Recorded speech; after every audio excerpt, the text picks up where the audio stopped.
Now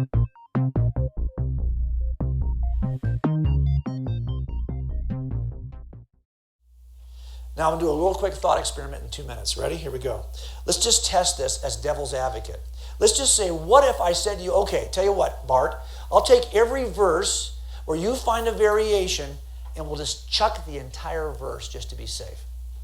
So we'll go in here and we'll excise out a percentage. Now I'll tell you what, let's do better than that. Let's take out every fourth verse just for the sake of argument. Even Bart doesn't think every fourth verse should be removed. But just for the sake of argument, I'm willing to take out every fourth verse. Let's see what it does to the story of Jesus. Let's see what's left. No, it's not even good enough. Let's take out every other verse.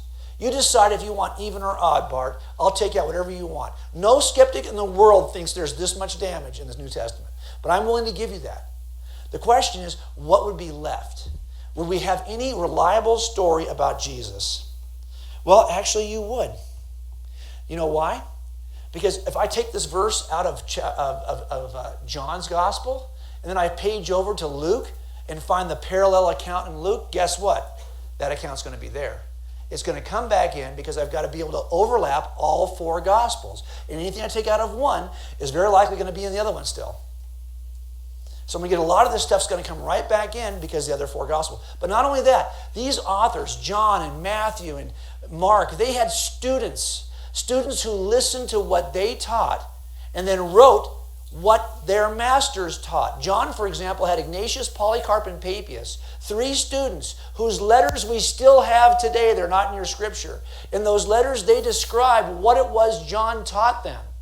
So half the data about Jesus are going to come back in by way of the church fathers, like Ignatius and Clement and Polycarp.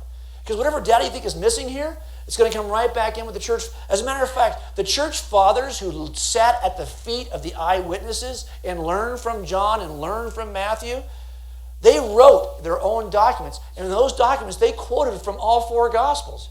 So if you're wondering what's in the gospels, ask the people who learned from the eyewitnesses. They're going to put back all that data. Not only that, they actually quote from all these letters of Paul in the late first, early 2nd century. You can't get rid of that data because the church fathers have still got it recorded. If you look at what is described about Jesus by just the church fathers who learned from John, who learned from Matthew. You're stuck with Jesus who's born of a virgin, who's a miracle worker, who claimed to be God, who was worshipped as God, who worked miracles, who died on a cross, who rose from the dead, who was raised up into heaven, who's seated at the right hand of a Father. That is what you have with Jesus.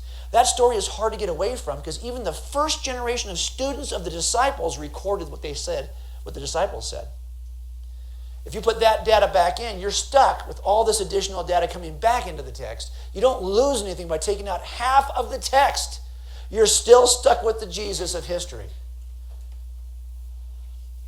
Now look at the pedigree of Bart Ehrman for a second. We're going to close here. We see where we started. This is his pedigree. Pretty good pedigree, would you agree? Pretty good pedigree. His master, the person he learned everything from, is Bruce Metzger. Bruce has even better pedigree because he studied under Bruce. This is Bruce's pedigree. All of his degrees are at Princeton. He's a member of all of these societies, none of which Bart will ever get into. Only Bruce is an ordained pastor who's a believer. Wait a minute, hold on.